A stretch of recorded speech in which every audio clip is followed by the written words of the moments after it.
നോമ്പുകാലം കഴിഞ്ഞു, ഇനി വിവാഹങ്ങളുടെ കാലം. പണക്കൊഴുപ്പിന്റെ ആർഭാടത്തിന്റെ ആഘോഷങ്ങൾ, മഹത്തായ വിവാഹമെന്ന കൂദാശ. ഈ കാലഘട്ടത്തിൽ വിവാഹവേദിയിൽ പ്രാർത്ഥിക്കാൻ പോലും സമയം കിട്ടാത്തവർ ഇതൊന്ന് കാണണം. തൃശൂരിലെ നഗരഹൃദയത്തിൽ ഇന്നലെ നടന്ന ഒരു വിവാഹമാണിത്. കർത്താവിന് 1-ാം സ്ഥാനം നൽകിയ ഒരാഘോഷം. ഇങ്ങനെയും കല്യാണങ്ങൾ നടത്താം. അവിടുത്തെ കാരുണ്യം ശാശ്വതമാണെന്ന് അഹരോന്റെ ഭവനം പറയട്ടെ. അവിടുത്തെ കാരുണ്യം ശാശ്വതമാണെന്ന് കർത്താവിന്റെ ഭക്തന്മാർ പറയട്ടെ. ഇതു കർത്താവിന്റെ പ്രവൃത്തിയാണ്. ഇതു നമ്മുടെ ദൃഷ്ടിയിൽ വിസ്മയാവഹമായിരിക്കുന്നു. കർത്താവ് ഒരുക്കിയ ദിവസമാണിന്ന്. ഇന്ന് സന്തോഷിച്ച് ഉല്ലസിക്കാം. കർത്താവെ, ഞങ്ങൾ അങ്ങയോട് അപേക്ഷിക്കുന്നു, ഞങ്ങളെ രക്ഷിക്കണമേ. കർത്താവെ, ഞങ്ങൾ അങ്ങയോട് അപേക്ഷിക്കുന്നു, ഞങ്ങൾക്ക് വിജയം നൽകണമേ.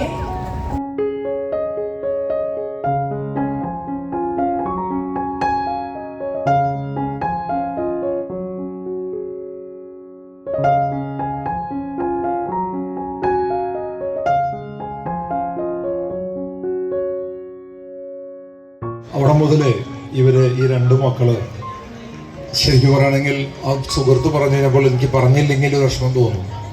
ആ ധ്യാന മന്ദിരത്തിൽ വന്ന് അവിടെയുള്ള ടോയ്ലറ്റ് എന്ന് വേണ്ട എല്ലാ കാര്യങ്ങളും വളരെ ഭംഗിയോടുകൂടെ എന്നും ഓർക്കുന്നു.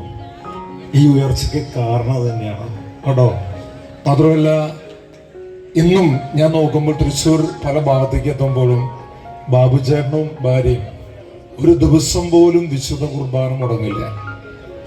ഞാൻ ഈ ടൗണിൽ പല സ്ഥലത്ത് കാണുമ്പോഴും ഒക്കെ നെല്ലങ്കര ആണേലും ജൂബിലി മിഷൻ ഹോസ്പിറ്റലില് അവിടെയാണെങ്കിലും എവിടെയാണേലും എല്ലാ ദിവസവും വിശുദ്ധ കുർബാനയിൽ പങ്കെടുത്തുകൊണ്ട് സ്വന്തം മക്കൾക്ക് വേണ്ടി പ്രാർത്ഥിച്ച് വളരെ സന്തോഷം തോന്നുന്നു. കാരണം ഈ 1 വർഷത്തെ 2 വർഷത്തെ പരിചയം 21 വർഷമായി ഇവരെ ഞാൻ നേരിട്ട് കണ്ടുകൊണ്ടിരിക്കുന്ന ഒരു കാര്യമാണ്.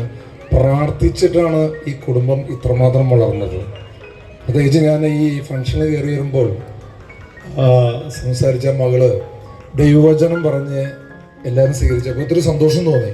പ്രത്യേകിച്ച് ഇങ്ങനെ ഒരു സിറ്റിയിൽ, ഇങ്ങനെ ഒരു ഹോട്ടലിൽ, ഇങ്ങനൊരു ഫംഗ്ഷനിൽ ദൈവവചനം പറഞ്ഞപ്പോൾ. അപ്പം ബാബുചേട്ടൻ പറഞ്ഞാൽ വെച്ചെങ്കിൽ ദൈവത്തിന് 1-ാം സ്ഥാനം ഞാൻ കൊടുത്തിരിക്കും.